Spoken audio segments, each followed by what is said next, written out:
Boa noite, irmãos. Graça e paz. Vamos abrir as nossas Bíblias no Evangelho segundo Lucas, capítulo 23. Nós vamos ler o texto a partir do verso 32. Lucas, capítulo 23, verso 32 em diante.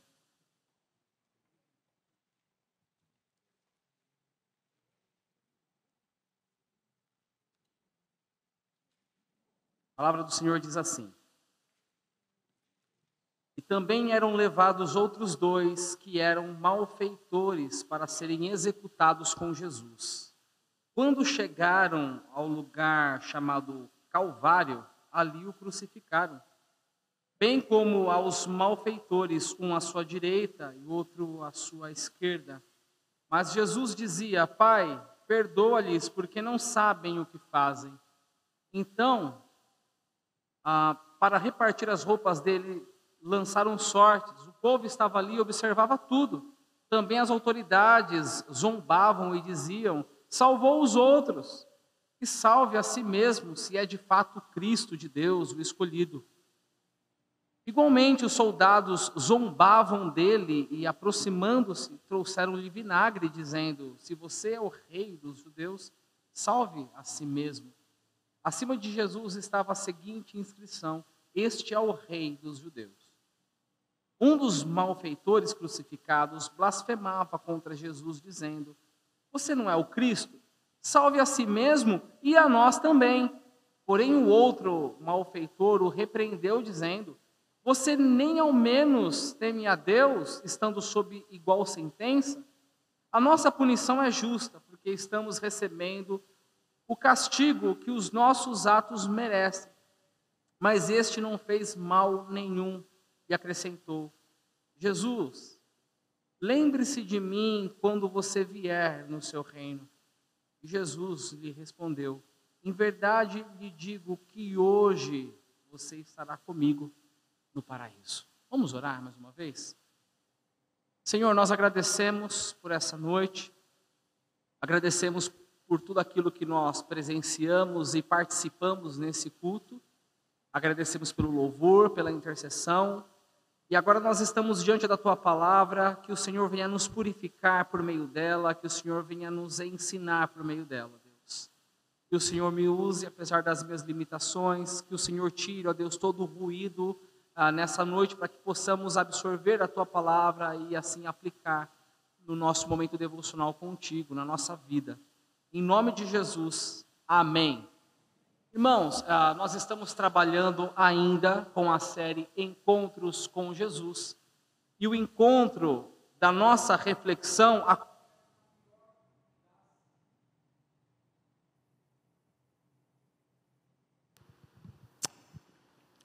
O encontro da nossa reflexão acontece na pior das condições, no pior cenário, que é um cenário de execução. Os romanos costumavam aplicar a crucificação como punição para os criminosos mais perigosos, desde que esse criminoso não fosse um cidadão romano. A crucificação era uma punição que os romanos aprenderam com os persas, uma punição terrível e muito cruel. Eles açoitavam o indivíduo ou a vítima até que a carne fosse aberta, os ossos expostos. Precisava ter o máximo de derramamento de sangue, porque assim apressava a morte da vítima.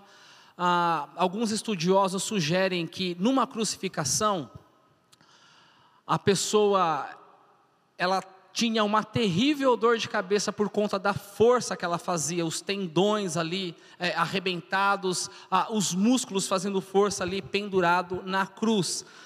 Como eu disse, a crucificação era uma pena para criminosos. Aí você me pergunta, o que Jesus está fazendo aí então, no meio? Se Jesus não era um criminoso e Jesus não era perigoso. Acontece que os judeus, eles, de maneira muito cruel, eles levantaram uma acusação de forma engenhosa e traidora contra Jesus, Porque Jesus no seu ministério dizia ser o Messias, o Cristo, e de fato era o Messias, era o Cristo. Mas os judeus pegaram, os líderes religiosos judeus, eles pegaram um gancho nessa fala de Jesus, porque os judeus tinham a expectativa de que o Messias começaria ou implantaria ali um reino de Israel. Israel estava debaixo de Roma. Então os líderes religiosos pegaram essa frase de Jesus, Jesus o Messias, o Cristo, e apelaram, dizendo a Pilatos, olha, ele está querendo começar uma revolução contra César e contra Roma. Então Jesus foi injustamente crucificado. Se Jesus foi injustamente crucificado, o mesmo não podemos dizer desses dois malfeitores, desses dois criminosos. Eles sim mereciam cada açoite, mereciam cada punição, mereciam a pena de morte. E esses dois malfeitores, um à direita e o outro à esquerda, ali eles presenciaram de tudo. Eles assistiram Jesus, por exemplo, entregando a sua mãe aos cuidados de João, para que João passasse a cuidar de Maria. Eles presenciaram os soldados romanos insultando Jesus, zombando de Jesus. E eles também presenciaram Jesus clamar ao Pai. Pai, eles não têm ideia daquilo que eles estão fazendo. Até aquele momento, até o encontro com Jesus ali na crucificação, esses dois eram iguais, eram bandidos, sem vergonha. Esses dois eram considerados o lixo daquela sociedade, criminosos, que estão sofrendo a pena de morte. Mas a partir daquele encontro com Jesus no Gólgota, eles têm reações diferentes. Consequentemente, eles têm destinos completamente diferentes. E eu gostaria de rapidamente meditar sobre a atitude desses dois criminosos, que são atitudes opostas. Eu quero que você leia comigo no verso 39. Nós vamos falar primeiro aqui do malfeitor que não se arrependeu, do criminoso orgulhoso. Diz assim o verso 39, um dos malfeitores crucificados blasfemava contra Jesus, dizendo, você não é o Cristo? Salve a si mesmo, e olha só, e a nós também. Essa frase aqui é muito interessante, o final da frase, e a nós também. Quando esse criminoso, ele faz essa provocação a Jesus, sugerindo até mesmo que ele fosse salvo da cruz, ele revela a condição do seu coração. Um coração que pensa na salvação em termos terrenos. A solução para esse criminoso é simplesmente sair da cruz. Queridos, assim é o coração do ímpio. Salvação para ele se resume a coisas dessa terra. Tanto que ele provoca a Jesus dizendo, se o Senhor é o Cristo, por que na mente desse criminoso? Quem sabe? Quem sabe, já pensou? Se ele é mesmo Cristo e tem poder, ele pode me tirar daqui. Irmãos, a atitude desse criminoso revela exatamente como é o coração humano sem Cristo, sem o Espírito Santo. Ele pode estar na pior condição, à beira da morte, mas o seu coração é duro como uma pedra, ele não se arrepende. Não pense você que no dia do juízo final, aqueles que forem condenados, não pense que eles vão ficar num canto chorando arrependidos, não. Os condenados, ainda eles terão forças para blasfemar contra Deus. Como fez esse bandido aqui, como fez esse criminoso. Mesmo diante da condenação, pode ter certeza, depois você pode ler com calma Apocalipse capítulo 16, quando Deus envia o juízo sobre a terra, as pessoas sabem que é o castigo de Deus, e ainda assim blasfemam contra Deus. Este é o coração ímpio. A salvação de um ímpio se resume às coisas dessa terra. E agora nós temos a atitude do segundo criminoso, verso 40 em diante, diz assim, porém o outro malfeitor o repreendeu dizendo, você nem ao menos teme a Deus estando sob igual sentença? A nossa punição é justa, porque estamos recebendo o castigo que os nossos atos merecem, mas este não fez mal nenhum. E acrescentou: Jesus, ou Senhor, dependendo da sua versão, lembre-se de mim quando você vier no seu reino. E Jesus lhe respondeu: em verdade lhe digo que hoje você estará comigo no paraíso.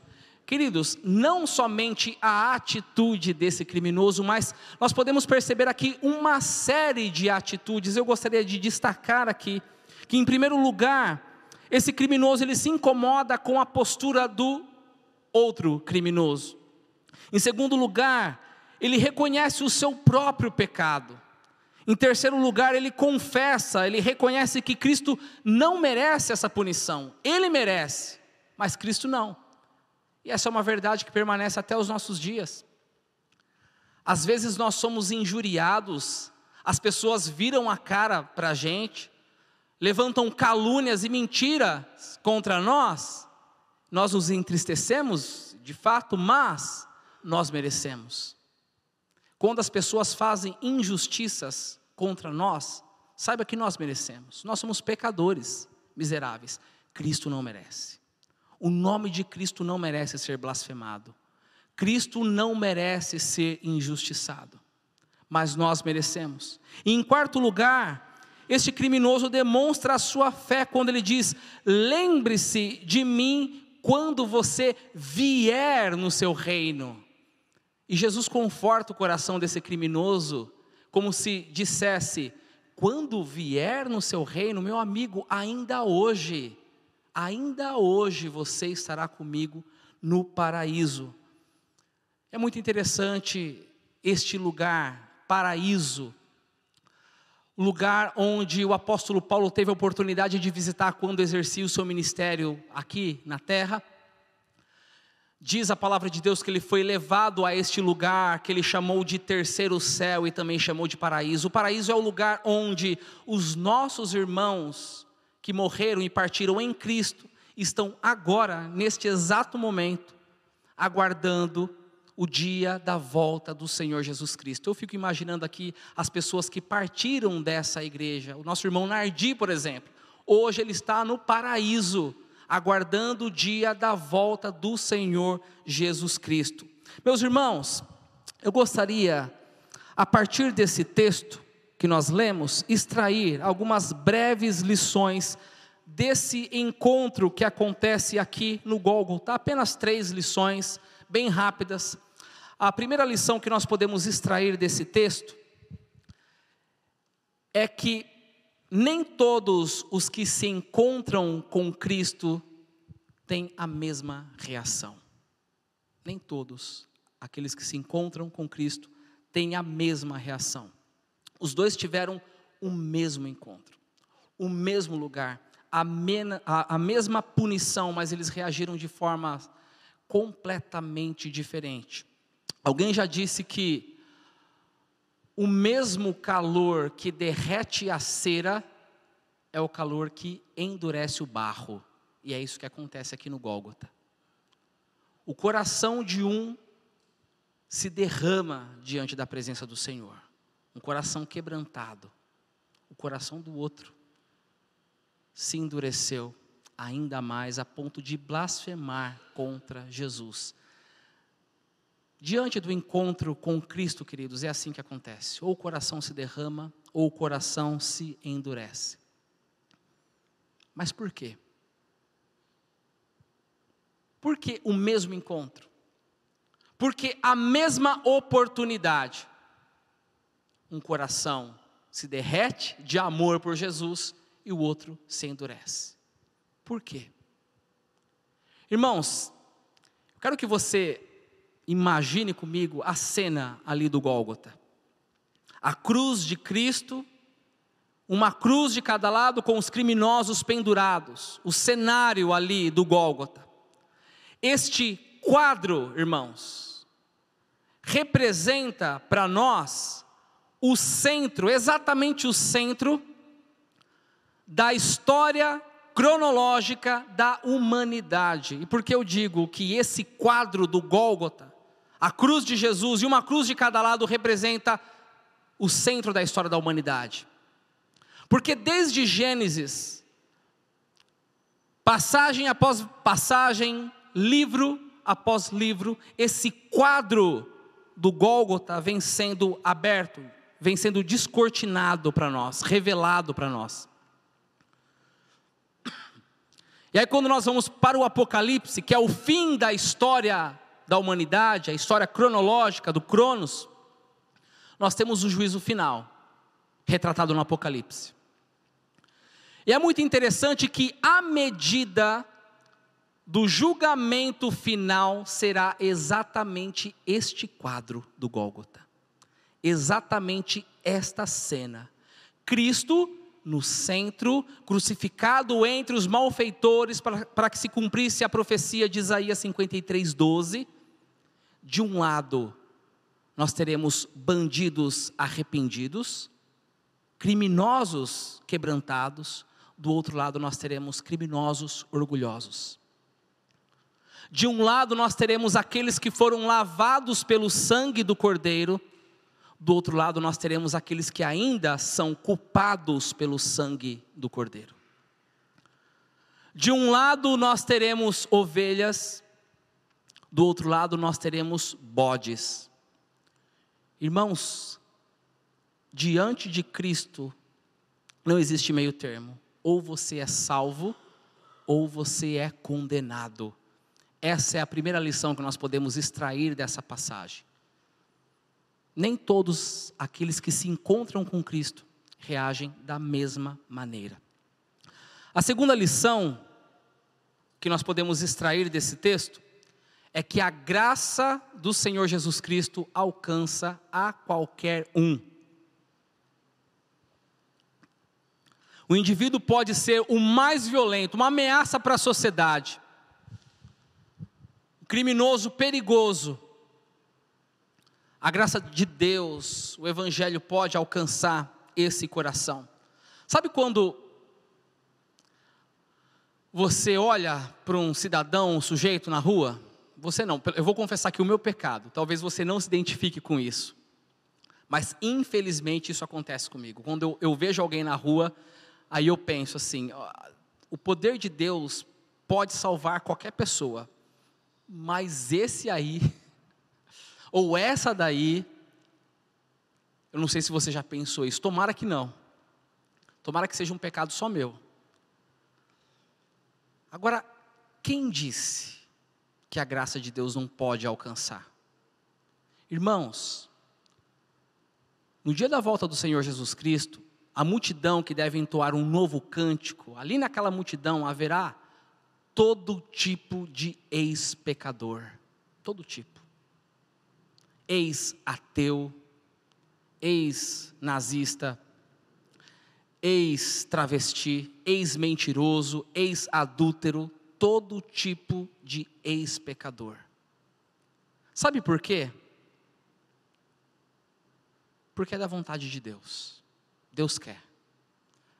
Volte algumas páginas da sua Bíblia para o capítulo 10 de Lucas. Ainda no Evangelho de Lucas, o capítulo 10... verso 21,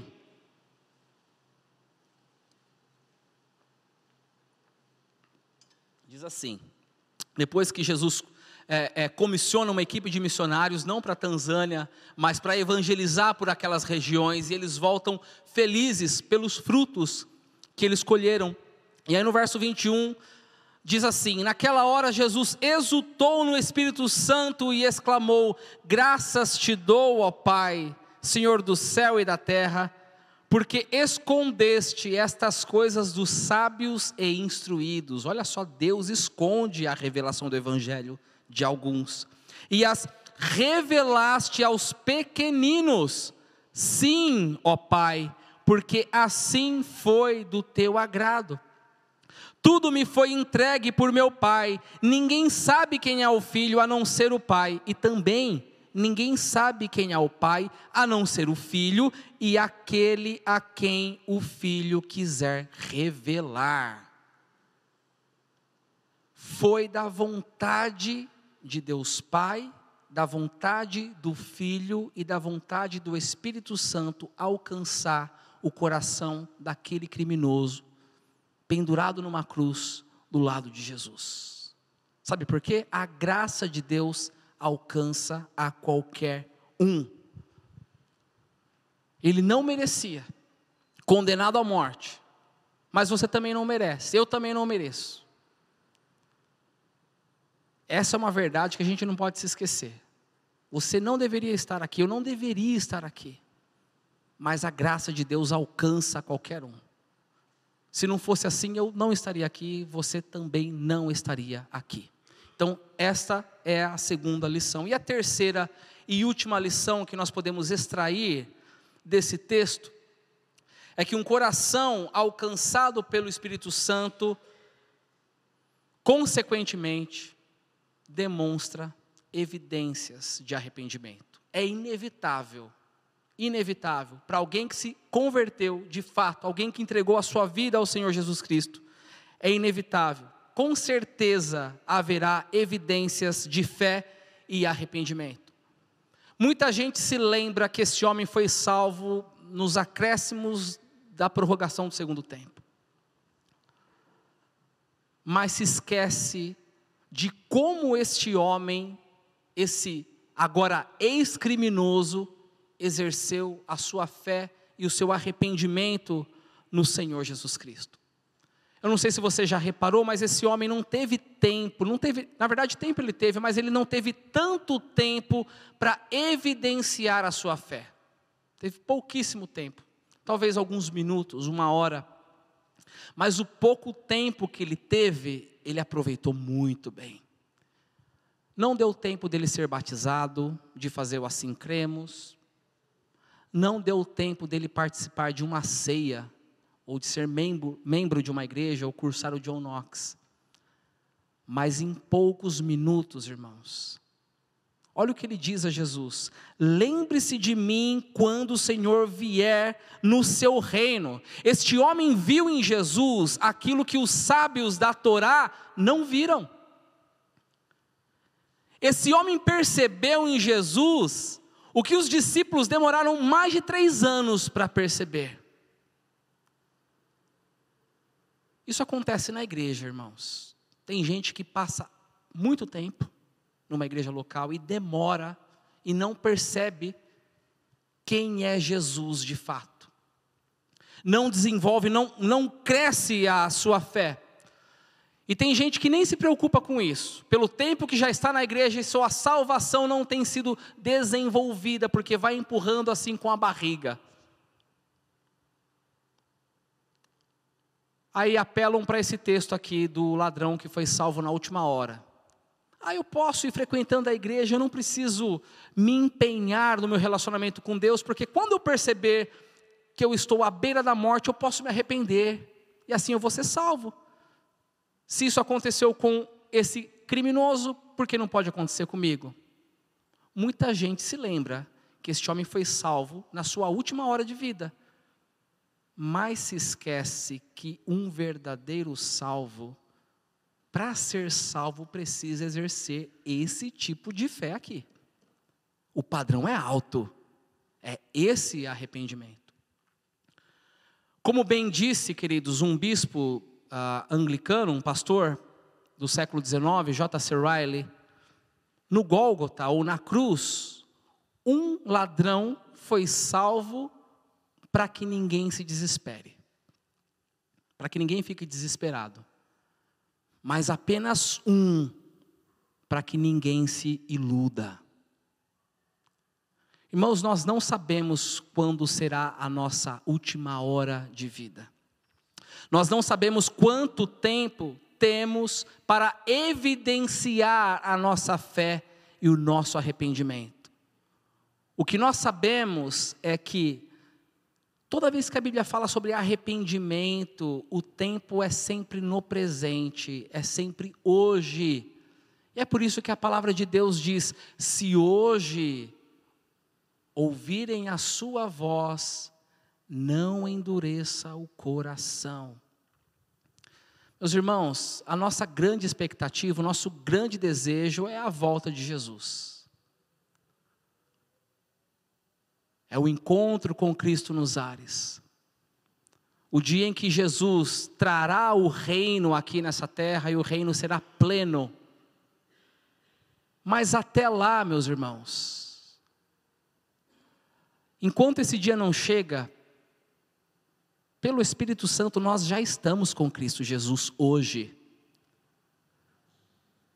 Pela fé, nós já podemos desfrutar das bênçãos do mundo por vir, em outras palavras, do paraíso.